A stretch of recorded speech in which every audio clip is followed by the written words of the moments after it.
Many thanks for making a date on the marketplace today and welcome back.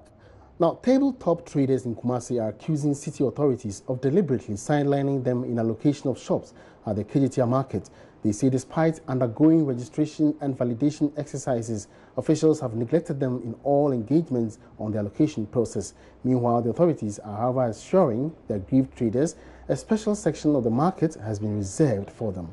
Validation Committee Chairman Nana Ejini gave the assurance at a stakeholder meeting in Kumasi.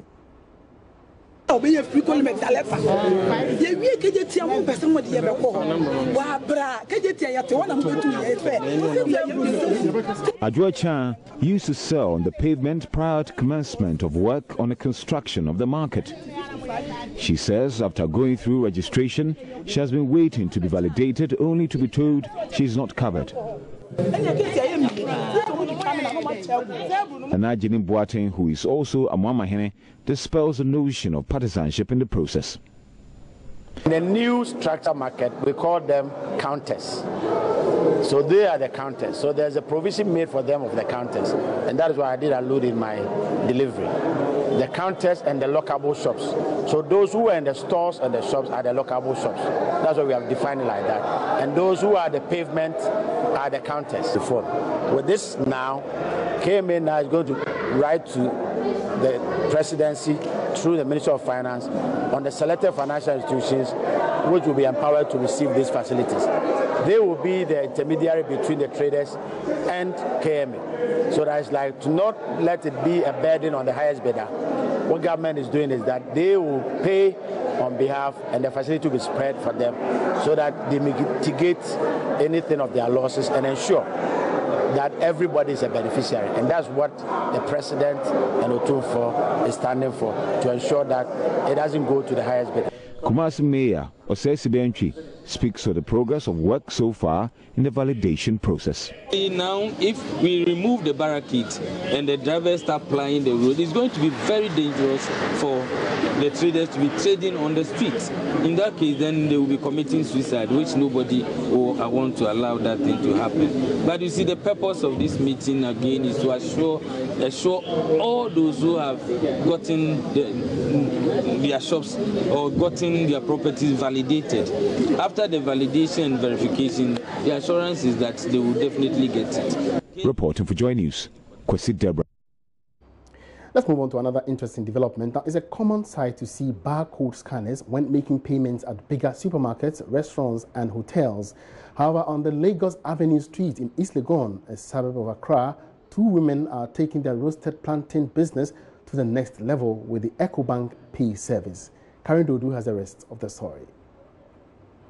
Christabel Alote and Joanna Queno are customers of EcoBank Ghana. Therefore, it was no surprise when the bank presented them with the opportunity to improve payments for their businesses 6 months ago.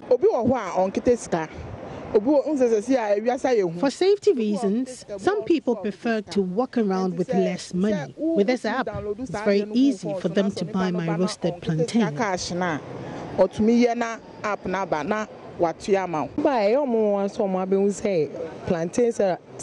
Customers are usually surprised when they see me using EcoBank Pay. In fact, some find it very innovative. That kind of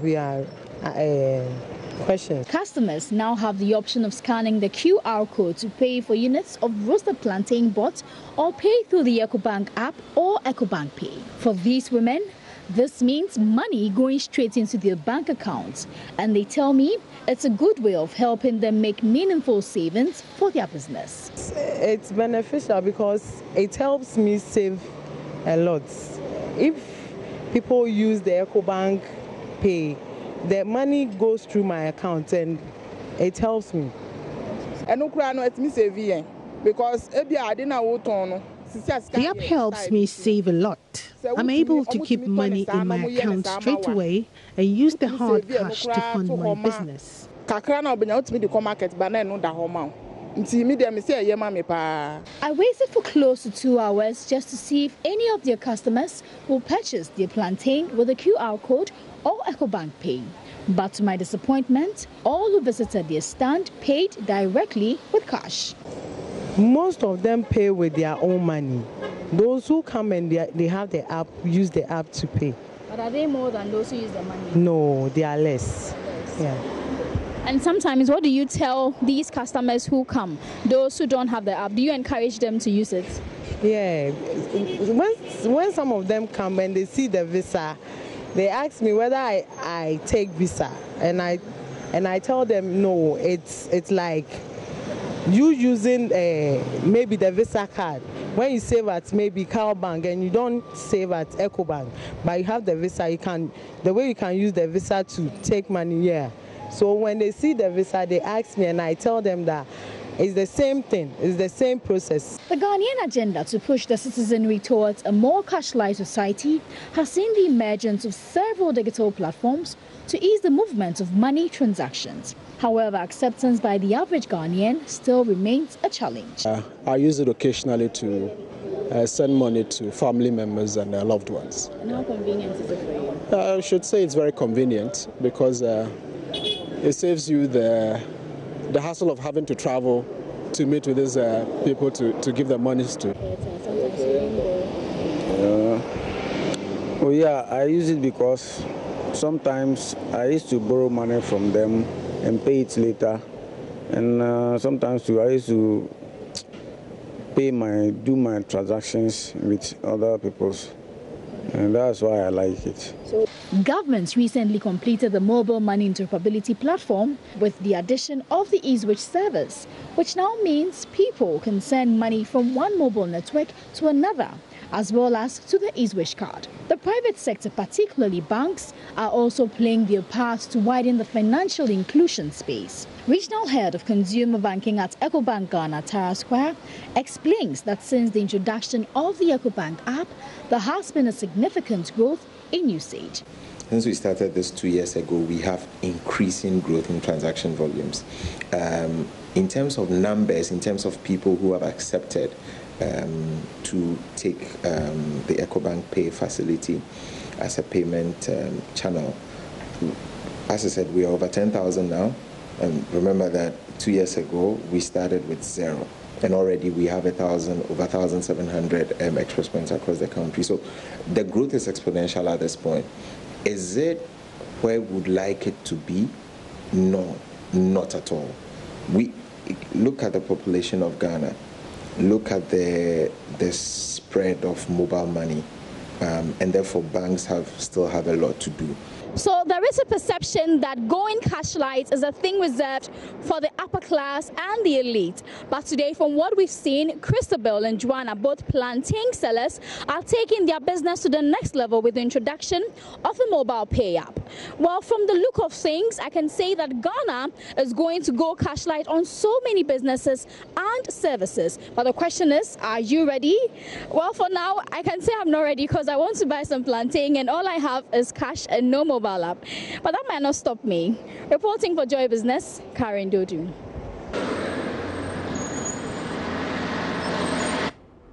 Now, banks that are in the process of recapitalizing to meet the new requirement could be given some conditional extension. That's according to banking consultant Nana Utue Champong.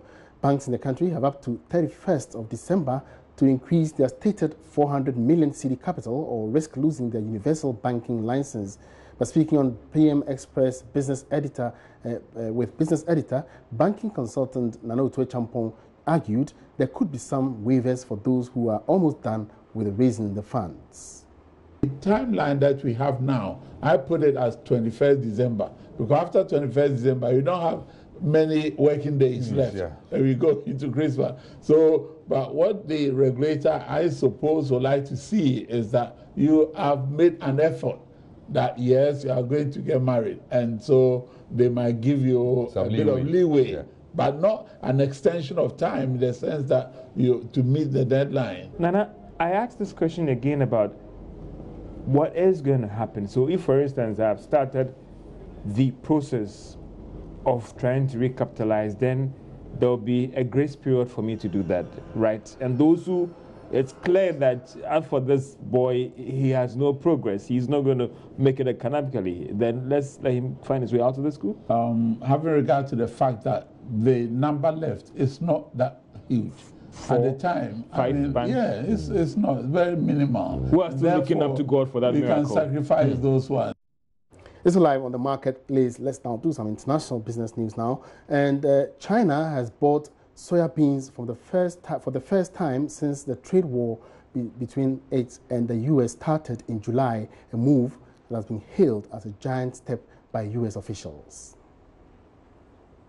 One of the biggest casualties of the U.S.-China trade war has been the U.S. soybean sector. China is by far the world's biggest importer of soybeans, and Beijing's high tariffs placed on U.S. soybeans this year has been severely hurting U.S. farmers. A trade truce between China and the U.S. was reached earlier this month. However, there had been much anticipating that China would soon return to the U.S. soybean market. But while China's purchase of 1.13 million tons of U.S. soybeans on Thursday was met with much applause from some, others said the purchase was too small and not a sign that the trade war was cooling. The sale also failed to excite traders, who said the numbers fell short of estimates, which saw a sell-off in soybean futures. Let's now move on to one of our top stories for the day. And the Car Rentals Association of Ghana, CRAG, is appealing to government to waive the luxury vehicle levy imposed on activities of the association's members in the country. The Minister of Finance, during presentation of the mid-year budget review last July, announced the luxury vehicle levy on some categories of vehicles classified as luxury but exempted commercial vehicles. The president of the Car Rentals Association, Seth Yabua Okran, says the finance minister must also clarify which vehicles fall under this category. We are commercial, but we use the white number plate. Okay, we use the white number plate. So the trotros and the taxis use the yellow number plate. So we are proposing a blue number plate that will distinguish us. We can say from the trotros, because of the nature of work we do, the dignitaries we pick. You know, like I said earlier, anyone that visits this country, apart from state protocol, the fewer vehicles they have, they always work with us to provide transport for them. So our cars have to be on a certain standards. So we pay. We are paying buses. We are paying everything. So it wasn't clear to us that what government mean by commercial. What is a commercial? Unless those members that have registered their vehicles in their individuals' names, then fine. But those who have registered it in their company is commercial. It's a corporate. It's an entity. Exactly. So we find it difficult to get the grip as to the definition of the commercial. You know, the commercial. We want clarity. I think the blue number plate will help, because let me be honest with you. When we get the blue number plate, in collaboration with Ghana Tourism Authority, we come up with the modality, the operational, how to operationalize it. Okay, you go to DVLA. Once it's blue, you are exempted. I can say that we have I can count about 120 when I drive around. Companies that have not registered with association, that have not registered with GTA, are not paying tax to government.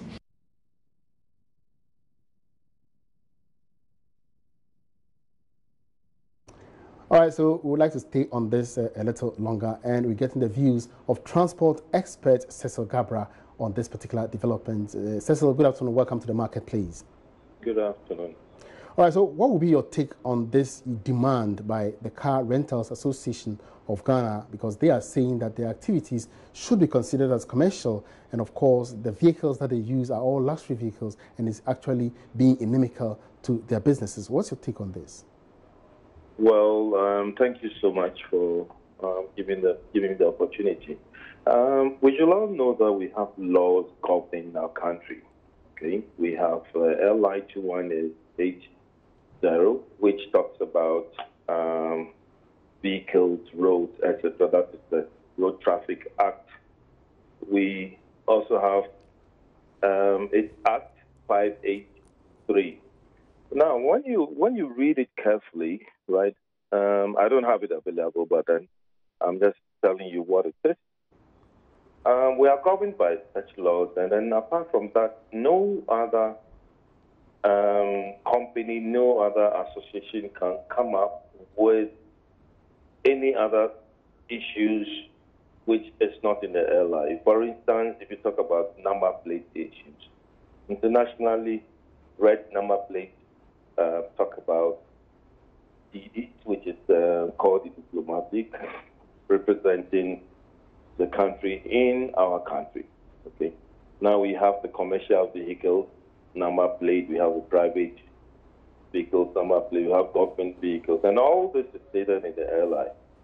Well, I can say that although they have a point, it is not going to work now. They may put in their slot and then send it to the Ministry of Transportation, because what I know is that the LI 2180 is being amended.